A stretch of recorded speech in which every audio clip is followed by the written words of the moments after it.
There's just nothing like a captivating read on a rainy day. And I know just the one.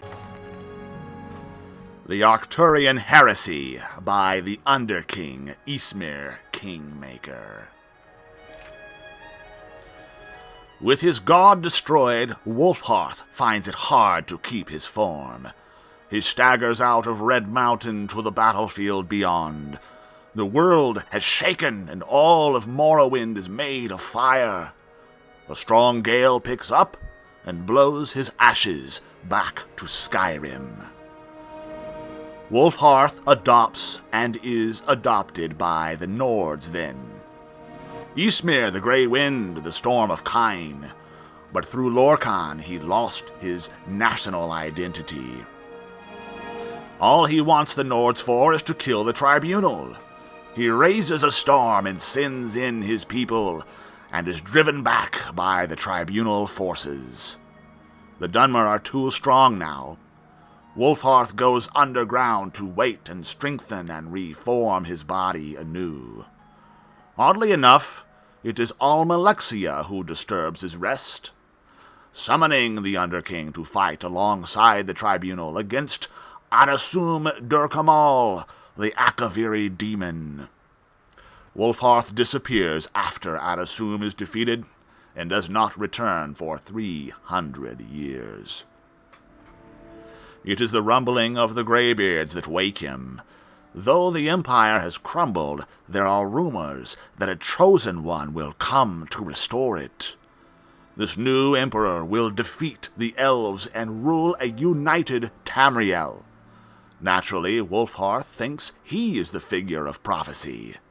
He goes directly to High Hrothgar to hear the Greybeards speak. When they do, Ysmir is blasted to ashes again. He is not the chosen one. It is a warrior youth from High Rock. As the Grey Wind goes to find this boy, he hears the Greybeards' warning.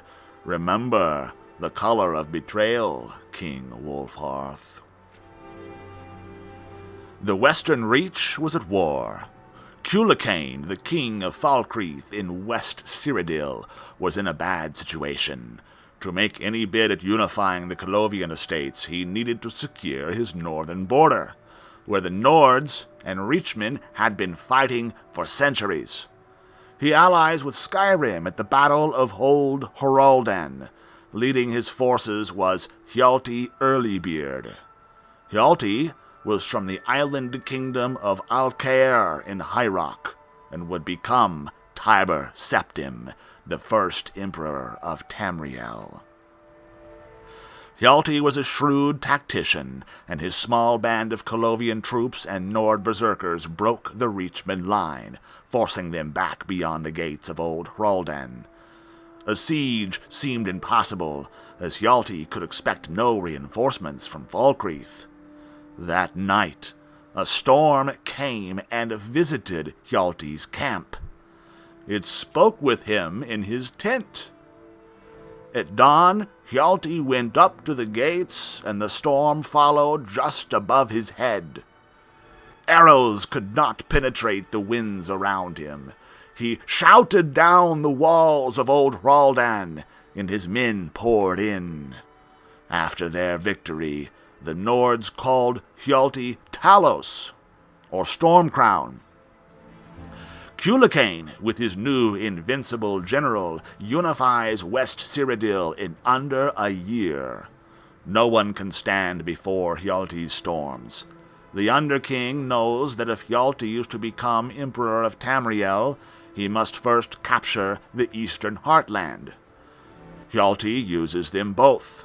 He needs Cuchulainn and the Colovian estates, where foreigners are mistrusted.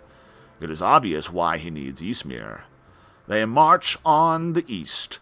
The battle mages surrender before their armies, and they take the citadel.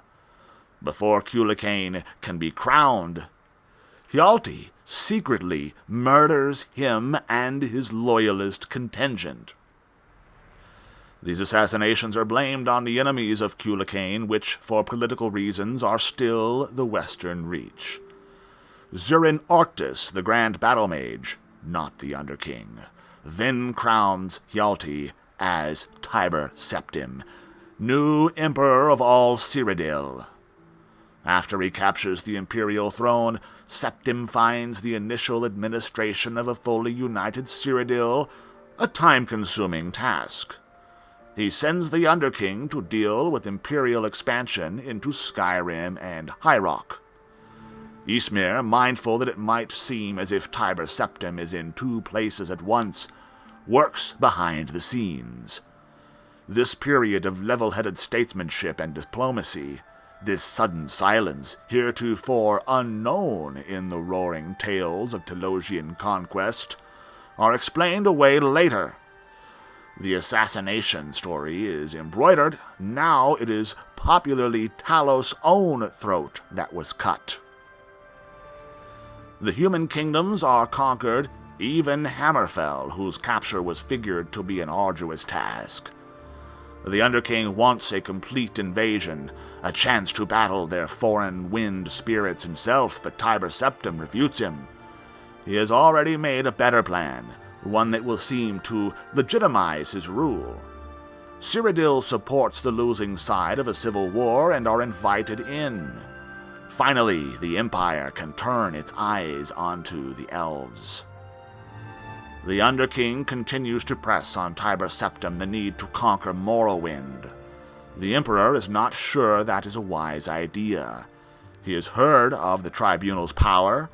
The Underking wants his vengeance and reminds Tiber Septim that he is fated to conquer the elves. Even the Tribunal,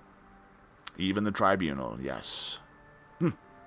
Arctus advises against the move, but Septim covets the ebony in Morrowind as he sorely needs a source of capital to rebuild Cyrodiil after 400 years of war. The Underking tells him that, with the Tribunal dead, Septim might steal the Tribunal's power and use it against the High Elves, certainly the oldest enemies of Lorkhan, predating even the Tribunal. Somerset Isle is the farthest thing from Tiber Septim's mind. Even then, he was planning to send Zurin Arctus to the King of Alinor to make peace. The Ebony Need wins out in the end. The Empire invades Morrowind and the Tribunal give up. When certain conditions of the armistice include not only a policy of non-interference with the Tribunal, but also in the Underking's eyes a validation of their religious beliefs, Ysmir is furious. He abandons the Empire completely. This was the betrayal the Greybeard spoke of. Or so he thinks. Without the Underking's power, all ideas of conquering Tamriel vanish. Would have been nice, Septim thinks, but let's just worry about Cyrodiil and the human nations. Already there is a rebellion in Hammerfell. Pieces of Numidium trickle in, though. Tiber Septim, always fascinated by the dwarves, has Zurin Arctus research this grand artifact. In doing so, Arctus stumbles upon some of the stories of the war at Red Mountain. He discovers the reason the Numidium was made, and some of its potential. Most importantly, he learns the Underking's place in the war. But Zurin Arctus was working from incomplete plans. He thinks it is the heart of Lorkhan's body that is needed to power the Numidium. While Zurin Arctus is raving about his discovery, the prophecy finally becomes clear to Tiber Septim. This Numidium is what he needs to conquer the world. It is his destiny to have it.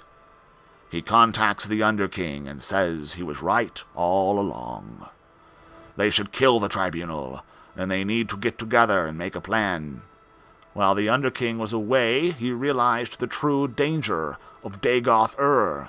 Something must be done, but he needs an army, and his old one is available again. The trap is set. The Underking arrives and is ambushed by Imperial guards.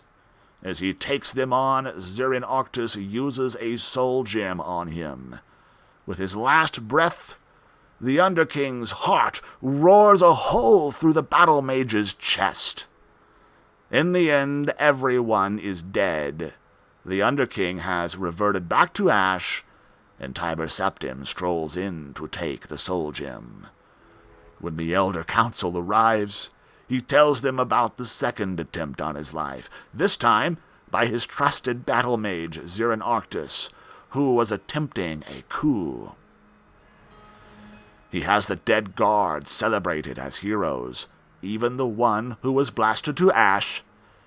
He warns Cyrodiil about the dangers within, but says he has a solution to the dangers without: the Mantella. The Numidium, while not the god Tiber Septim and the Dwemer hoped for, the Underking was not exactly Lorkhan after all. It does the job. After its work on Somerset Isle, a new threat appears. A rotting undead wizard who controls the skies. He blows the Numidium apart, but it pounds him into the ground with its last flailings, leaving only a black splotch. Ha! The Mantella falls into the sea, seemingly forever. Meanwhile, Tiber Septim crowns himself the first emperor of Tamriel. He lives until he is 108, the richest man in history. All aspects of his early reign are rewritten. Still, there are conflicting reports of what really happened, and this is why there is such confusion over such questions as: why does Alcair claim to be the birthplace of Talos, while other sources say he came from Atmora?